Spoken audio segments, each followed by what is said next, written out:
Cuando los pacientes están internados necesitan constante observación y monitoreo, y para hacer este monitoreo pues hay diferentes equipos que muchas veces uno se pregunta, bueno, ¿qué es lo que están reportando todos estos equipos? ¿Qué es lo que están controlando y cómo puedo estar tranquila de que todo está funcionando bien? Bueno, hoy está con nosotros el doctor Jorge Espitaleta justamente para ubicarnos en este tema. Doctor, muy buenos días, bienvenido. Buenos días, ¿cómo están? Doctor, cuénteme un poquito, ¿verdad? ¿Cuál es la información que se permite efectivamente visualizar en estos monitores? No sé si todos reportan algo diferente. En general los monitores lo que nos dan son variables fisiológicas que medimos a través de aditamentos externos. Hay algunos que se pueden poner internos. Dependiendo de la complejidad, hay unos que van a tener menor o mayor complejidad, por lo menos los que tenemos. Ok, empecemos por estos que son menos, complicados, más. Estos probablemente lo que nos dan son parámetros muy básicos como de consulta externa. Lo que ocupa un médico en consulta externa, probablemente presión arterial, eso es para temperatura. Ay, un termómetro. Ajá. Y oxigenación. Este, por ejemplo, solo nos da presión arterial y frecuencia cardíaca. Estos son monitores que no ocupamos en los hospitales. Los que normalmente utilizamos en los hospitales y que a veces estresan un poco a las personas son estos monitores que ven normalmente en las camas de los pacientes. Correcto, que tienen en las demasiada unidades de cuidados información. intensivos. Exactamente. Entonces, tenemos una serie de variables fisiológicas que tenemos que estar midiendo para estar seguros cómo está el paciente, si va mejorando, si está igual, si por alguna razón empeoró. Entonces, normalmente los monitores actuales tienen múltiples canales. Canales decimos porque tienen un canal para ver, por ejemplo, el electrocardiograma del paciente. ¿Qué es el electrocardiograma del paciente? Es ver latido a latido la parte eléctrica del corazón. Esta de acá la arriba, primera, uno creyera que son todas las líneas. No, exactamente. Okay, por eso son multicanales, porque esto nos da una información, esto nos da otra información, esto tiene otra información, esta tiene otra, inclusive abajo tiene diferentes informaciones. Entonces, dentro de un monitor podemos ver muchas de las variables fisiológicas del paciente, como el corazón, cómo está latiendo, si está regular o está irregular. Inclusive algunos de estos monitores nos pueden llegar a decir si hay una alteración específica en un segmento del electrocardiograma, que es lo que se asocia, por ejemplo, cuando hay un infarto, que se altera un segmento específico del electrocardiograma. Entonces el monitor internamente lo puede analizar y darnos alarma. Por cierto, las alarmas, generalmente estos aparatos, si hay una alarma, suenan automáticamente, cualquiera que sea lo que está avisando. Nosotros, las alarmas pueden ser programables, porque no todos los pacientes son exactamente iguales. Entonces lo que definimos es, dependiendo de cómo está el paciente, es el rango que le vamos a poner de alarmas. Hay unas alarmas preestablecidas, por ejemplo, las alarmas más malas, por decirlo de alguna manera, las alarmas de que el paciente tiene una arritmia severa son automáticas y normalmente uno no las puede silenciar o cambiar.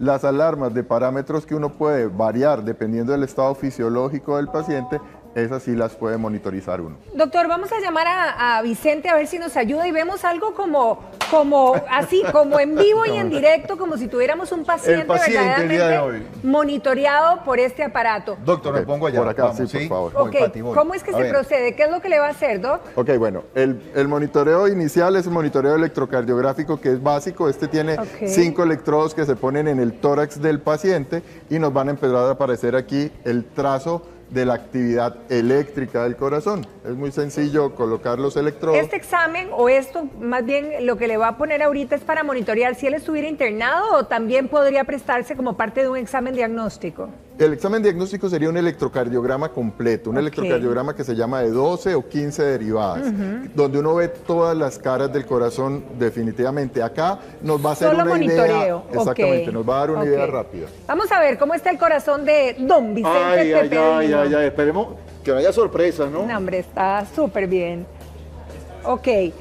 ¿Eso lo coloca, doctor, entonces? En el tórax en general del paciente, cada uno tiene una posición que nos va diciendo el fabricante. Entonces uno coloca normalmente, va uno en el brazo derecho, pierna derecha, no, sí está bien, brazo izquierdo, pierna izquierda, y este va en el centro del tórax. ¿Qué tipo de pacientes son los que internados amerita que estén con ese monitor todo el tiempo? Normalmente todos los pacientes de unidades de cuidados intensivos los tenemos monitorizados todo el tiempo, porque son pacientes que en un momento determinado rápidamente pueden cambiar su condición, o pacientes que tengan problemas del corazón. Si ustedes ven aquí, ya nos apareció la parte del electrocardiograma de Vicente.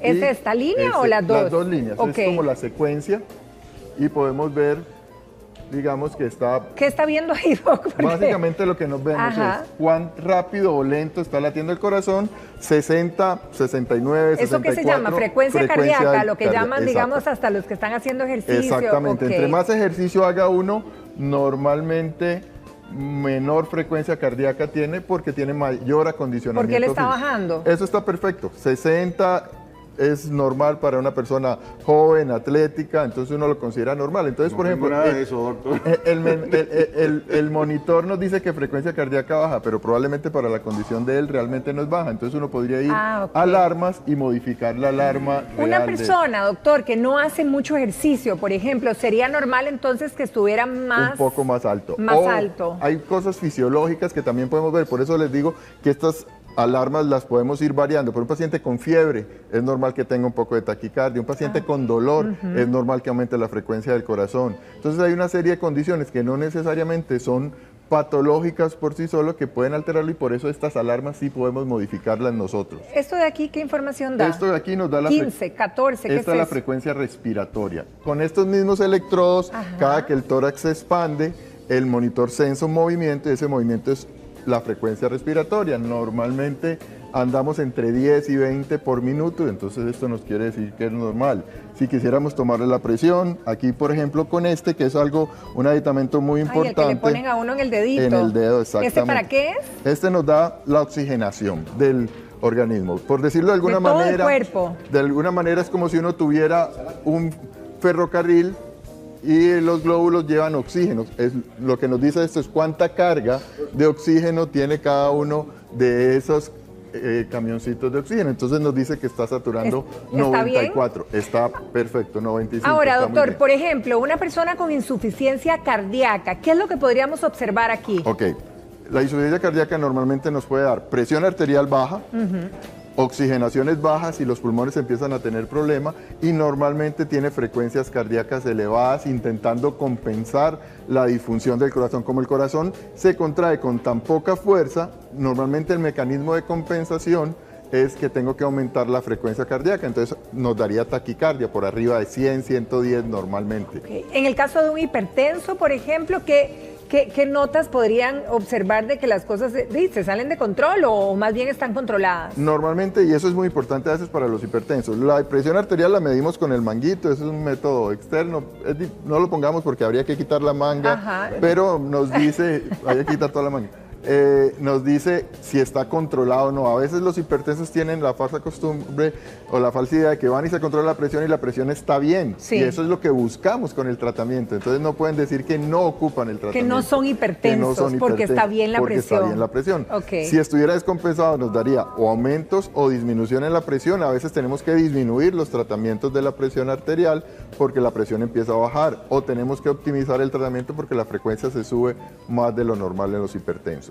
Con un tipo de derrame, por ejemplo, ¿qué podríamos observar en este monitor? Ok, normalmente igual, es un poco de respuesta fisiológica. Normalmente cuando tenemos un derrame, probablemente el paciente va a estar hipertenso, porque es una de las causas más frecuentes de que el paciente pueda hacer un evento vascular cerebral, entonces la presión arterial subiría, normalmente la frecuencia cardíaca, si el paciente todavía está estable, va a estar elevada y la oxigenación, dependiendo del componente del estado actual de conciencia, si el paciente está despierto o no, también podría tender a bajar. Entonces sí nos dan muchas informaciones acerca de la condición general y es una visión rápida. Estos monitores están 24/7 con el paciente, entonces la idea es que el personal de enfermería tiene que tener un alto entrenamiento para poder identificar y tratar de manera rápida. Los médicos obviamente pues tenemos que estar también con el monitoreo. Ahora, doctor, vámonos, bueno, ya que tenemos paciente modelo, y con este cuerpazo nos vamos a aprovechar. Por ejemplo, esta máquina no está con ningún monitor en la parte de atrás y uno se pregunta, problemas de bronquios, problemas de asma, no sé, neumonías, cualquier cosa que venga afectándose, hágase para acá, Doc. Perdón. Cualquier cosa que nos esté afectando, ¿eso monitorea algo que tenga que ver con problemas respiratorios o de ese tipo? La oxigenación, sí, la saturación. Lo que yo les digo que lo que medimos cuánta cantidad de oxígeno van cargando, esos... Es el del dedito. El del dedito, eso nos Ajá. puede decir. Entonces, con la oxigenación nosotros podemos ver si el paciente ocupa que le pongamos oxígeno suplementario o no está tan grave la situación porque mantiene saturación. Eso, digamos, en caso de neumonía o bronquitis. A veces los asmáticos definitivamente ocupamos, o sea, esto es un complemento a la clínica, no reemplaza ni al trabajo de enfermería ni al trabajo del médico, porque definitivamente hay que examinar al paciente, porque los pacientes asmáticos al inicio de una crisis asmática la saturación puede ser completamente normal y el paciente tener problemas. Hay algunos de los otros monitores en los cuales podemos ver cuánto CO2 está expirando. ¿Eso lo vemos aquí, Doc? En este. Perdón. Ajá. En este monitor puede ver uno en esta línea donde dice el CO2. Ajá. Ok, entonces, por ejemplo, cuando monitoreamos capnografía, que así se llama el CO2, sí, podemos ver que el paciente tenga un problema de intercambio, un problema de exhalación de CO2, que en algunos pacientes con EPOC, con enfermedad pulmonar obstructiva crónica, que son los bronquíticos o los enfisematosos, se altera, o en los pacientes asmáticos. Y no necesariamente tan rápido o tan temprana como la oxigenación. Doctor, y un cuadro, por ejemplo, en el caso de que el cuadro sea cerebral, ¿verdad? No sé, tantas cosas que pueden pasar allá arriba. Con respecto, digamos, a estar monitoreado en lo que se refiere en esa zona, ¿estamos también controlando aquí o no? Normalmente, cuando el paciente tiene mayores complicaciones, podemos utilizar monitoreos más avanzados. Okay. Entonces, hay monitoreos en los cuales le podemos poner un catéter a través de la yugular, subir y ver la saturación central del cerebro. Entonces podemos ver cuánto consumo real de oxígeno está teniendo el paciente, a ver si está bien o está mal, o está gastando más oxígeno o necesita que le pongamos más oxígeno. Y hay algunos otros monitoreos todavía más avanzados. Si el paciente, por ejemplo, hizo un trauma severo de cerebro y pensamos que está muy inflamado, tenemos manera de medirlo directamente con un catéter que se coloca directamente en el cerebro para medir la presión dentro de la bóveda craneana. Entonces podemos medir eso también. Ok, doctor, ahora otra cosa que también me interesaría saber, y estoy segura, porque cuando muchos de nuestros pacientes, amigos, familiares han tenido por ejemplo, un problema o una situación cardiovascular y hay arritmias que le dicen a uno, ¿qué es lo que ve uno en este monitor? Porque uno dice, y además, ¿la arritmia qué es? ¿Es como un preinfarto? ¿Qué es? Exacto. Ok, bueno, entonces, normalmente si ustedes logran ver este trazo del electro, es un trazo completamente regular, como un relojito. Así, el corazón, exactamente, las pausas que hay entre cada una de las líneas largas son exactamente iguales. Okay. El corazón, así debería de ser, el corazón normalmente es como un relojito, cada cierto tiempo hace un latido. Cuando hay una arritmia, que realmente es un nombre, la cosa es que es más fácil para la comunidad decir arritmia que disritmia, porque arritmia es que no tiene ritmo. Entonces, lo que tiene el paciente es un trastorno del ritmo. Entonces, en vez de ser esto regularito, como lo vemos aquí, se vuelve irregular. Y hay muchos tipos de arritmia. Entonces, uno, con base en el monitoreo o en el electrocardiograma, o inclusive a veces manda uno electrocardiogramas de larga duración, uno le pone un monitoreo al paciente que le guarda grabados los latidos por 24 horas o por 48 horas y uno puede examinar exactamente qué pasa con el paciente durante esas 24 o 48 horas y cuántos episodios de arritmia hay para ver si amerita o no tratamiento. Ok, para estabilizar ese movimiento del corazón. Doctor Espitaleta, muchísimas gracias. Estamos en alerta 59, porfa, atención. Está perfecto. Doctor, y con oxigenación de 97 está excelente nuestro paciente, entonces. Está muy bien. Muy bien, doctor. Gracias. Bien, nosotros continuamos y Verónica está lista con otro tema de interés para todos ustedes.